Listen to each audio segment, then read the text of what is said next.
Donc bon, le sens, on s'en fout. Moi, je mets les deux vis, je les mets sur les côtés. Je les mets pas au bas, je les mets droite-gauche. Après, vous faites comme vous voulez. Si vous les mettez au bas, avec le système Legrand, de toute façon, il est compatible. Moi, j'aime bien Legrand.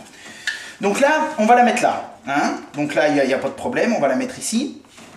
Hein, alors, première chose que je fais, tu vas peut-être pas voir, mais je te ferai voir après. Attends.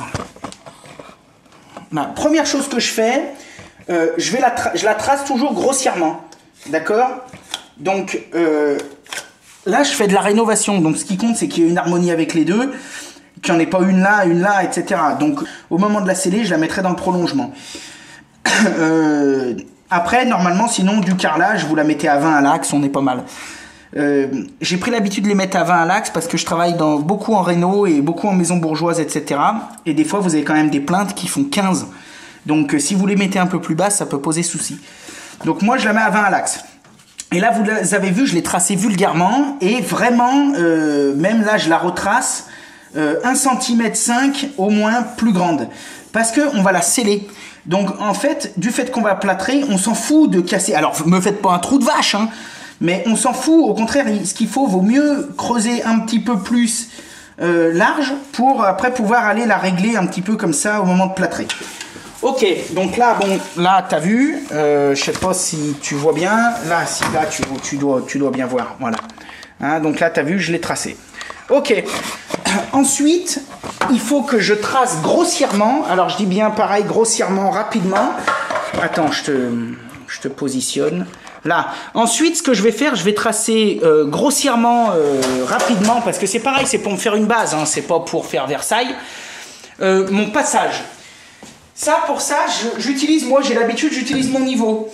Pas pour mettre de niveau, parce que là, pour le coup, on n'en a rien à cirer, si la gaine, elle part un peu comme... Alors, pareil, me faites pas n'importe quoi, mais bon, moi j'ai l'œil, je fais ça depuis toujours. Mais on s'en fout si la gaine, elle part un peu à droite, à gauche. Ce qu'on veut, c'est qu'elle aille de la boîte et qu'elle monte. Donc... Faites attention de ne pas vous mettre trop près des fenêtres, parce que si les fenêtres sont scellées avec des gonds comme ça, vous allez tomber dans les gonds, etc. Là, il n'y a pas de problème. Pourquoi je me sers de ça? Parce qu'en fait, je vais me servir de ça comme règle, et je vais faire un trait d'un côté, un trait de l'autre. Et en gros, ça va me donner à peu près l'épaisseur de ma saignée. Moi, je fais comme ça. Si j'avais par exemple une rainureuse double disque, j'aurais pas besoin. Donc là, je me mets sur un angle de la boîte, on est d'accord? Je me mets ici. Je pourrais même me mettre un petit peu plus là, c'est ce que je vais faire. Je vais me mettre plus à droite.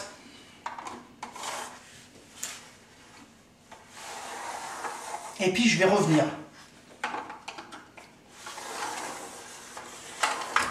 Alors en fait, je choisis de me mettre un petit peu plus dans l'angle pour la simple et bonne raison, c'est que là, cet espace, j'imagine bien mon client aller pendre un cadre ou je sais pas trop quoi. Et si je monte ma gaine en plein milieu, quand il va prendre son cadre, il va mettre un coup de perceuse et bon, tu vois ce que je veux dire. Donc là, vu que je réfléchis parce que je suis pas un gros ganet, et ben je vais quand même rainurer sur la droite. Comme ça, au moins, j'ai moins de chance. Quand je fais ça, dans tous les cas, je fais toujours des photos à mesure et à la fin, au moment d'amener la facture à mon client, je donne les photos à mon client. Pourquoi? Parce que lui, si un jour, il s'en servira peut-être pas, il va peut-être y perdre. Mais s'il range bien son dossier et qu'il réfléchit un peu, si un jour il a besoin de faire un travaux ici, d'accrocher quelque chose, ce qu'il veut, on s'en fout, et ben il pourra se dire « Ah mais attends, là il me semble qu'il y avait une gaine, un fil, etc. » Il va prendre ma photo et il va voir. Il va dire « Ah mais c'est bon Jeannette, Lolo il avait mis la gaine à droite, donc là si je perce au milieu je suis pas emmerdé. » Donc là ça c'est pareil, quand vous faites des travaux, photographiez tout, crac crac crac, vous mettez même vous entourez, vous mettez quelqu'un sur la photo qui montre un point précis, photographiez tout, vous vous faites un super album de travaux et ça va vous servir toute votre vie. Parce que moi des fois j'arrive chez des clients pour faire des travaux, la baraque elle a 20 ans et ils me sortent l'album photo. Oh mais regardez pendant la construction, putain comme ça me sert à fond, c'est génial. Donc bon, allez, je te montre. Donc là, je trace, pareil, je trace à peu près. Hein. Je trace à peu près. Crac. Allez hop, c'est plus pour me donner à peu près une idée. Là, on s'en fout. Et après, bah, du coup, il faut que je revienne ici, en biais. Donc là, pareil, je vais revenir en biais ici. Hop, et je vais revenir là. Voilà. Ok, première étape. Deuxième étape, si vous avez la chance d'en avoir un, sinon bah, vous croisez les doigts, vous verrez, sans faire n'importe quoi. Moi, j'ai ce petit machin. C'est pas mal. C'est indicatif, c'est-à-dire que c'est pas garanti à 1000%, c'est pas mal. Ça me permet de voir, d'estimer si il y a quelque chose qui passe dans le mur à cet endroit. S'il y a un fil électrique, un tuyau d'eau, etc. Avant d'aller percer comme un gros badabeu et de tout niquer, je mets un petit coup, ça détecte à peu près. Moi, je l'utilise un peu. Pour l'instant, pour ce que j'en ai utilisé, c'est indicatif. Pour moi, c'est pas fiable à 100%. Mais ça peut, si le machin, vraiment, ça part en couille, eh ben, je mets un petit coup de marteau avant pour voir. Parce que si je mets un petit coup de marteau et que derrière, eh ben, j'ai un tuyau de cuivre, bon, bah ça va. Par contre, si j'y vais avec le disque diamant que derrière j'ai un tuyau de cuivre, je suis mort. Donc là, je l'allume. Alors, ça détecte l'électricité, le fer, le bois, bon. Bon.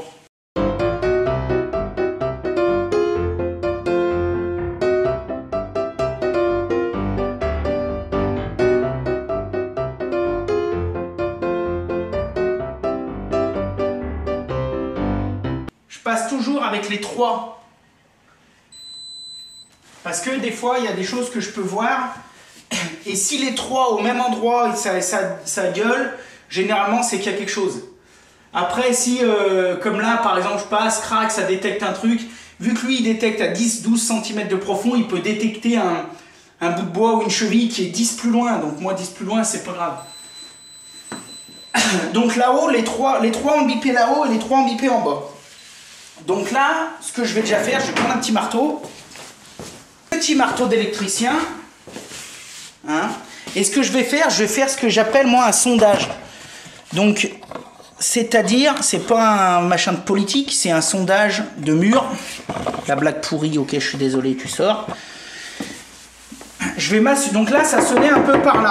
Donc là, je vais m'assurer en cassant un petit peu doucement qu'il n'y a pas quelque chose derrière. Il y a déjà eu, il peut y avoir le câble de la prise, etc. Alors bon, après il faut ouvrir ça aussi. Alors voilà, tu vois, c'est ce que je te disais tout à l'heure. Là, le fil, il part en bas. Donc normalement, il ne devrait pas y en avoir là.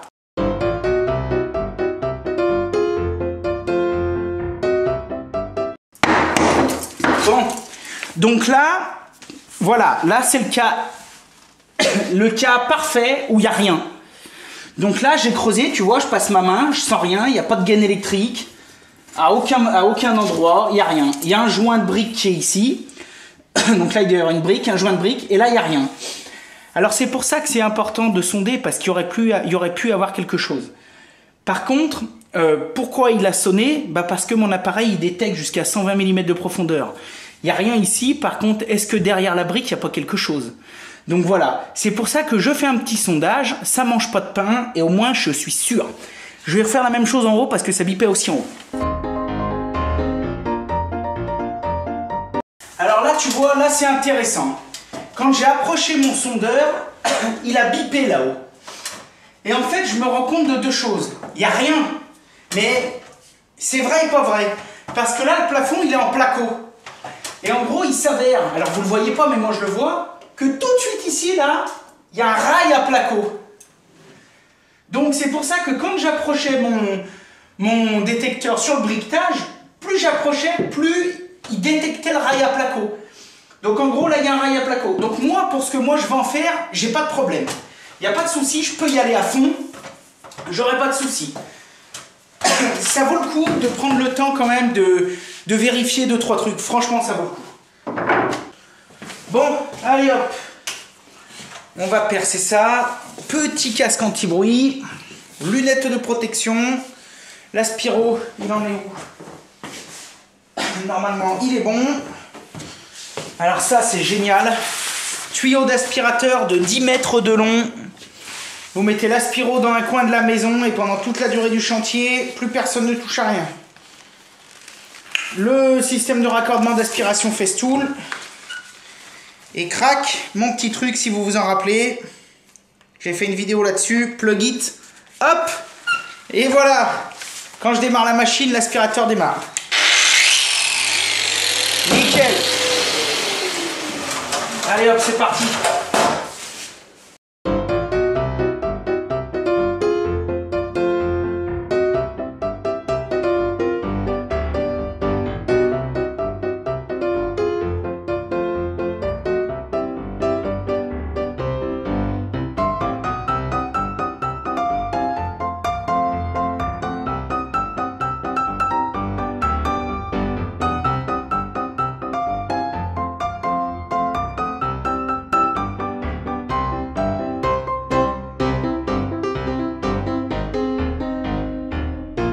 Bon, voyez, ça c'est coupé, c'est disqué, c'est du super boulot.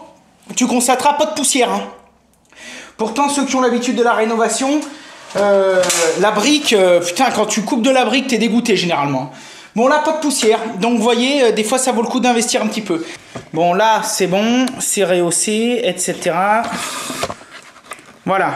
Alors, bon, maintenant, moi, j'utilise un petit marteau d'électricien. Tu prends ce que tu veux, un marteau, une massette, on s'en fout. Et j'utilise un petit burin de découpe. Donc voilà, c'est un petit burin assez fin, assez large, assez pointu. Voilà, pour enlever tout ça. Donc là, le but, je dis bien, je répète, maintenant je vais vider ce que j'ai enlevé pour pouvoir y passer une gaine. Le but, c'est surtout pas d'éclater la brique de part en part. Hein. Alors ça, c'est interdit. On va enlever juste la première auréole et les auréoles du milieu.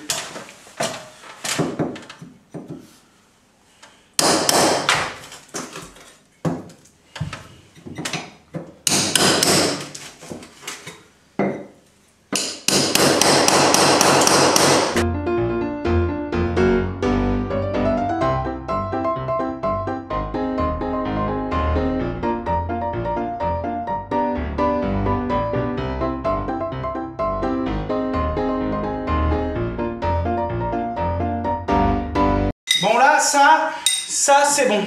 Bon attends, moi je vais y foutre tout de suite un... Je vais y mettre tout de suite un coup de balai parce que j'aime pas bosser dans la merde.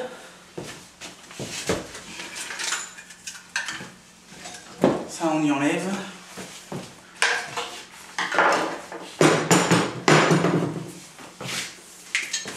Donc tu vois, sur tous mes chantiers, moi, avant de démarrer le chantier... Oh putain, attends... On dirait que tu penches là, ben, tu penches du côté que tu vas tomber, dis-moi-le. Attends, je t'enlève ça là. Ouais, putain, je suis pas mal. Donc, sur tous les chantiers que je fais, première chose que je descends du camion, les mecs, c'est ça. Une poubelle. Ça, tu vas chez ton vendeur de matériaux, ça vaut 10 balles.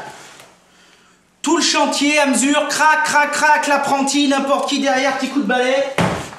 Et hop, le client, rien qu'il te voit sortir ça, il se dit, lui, il bosse bien.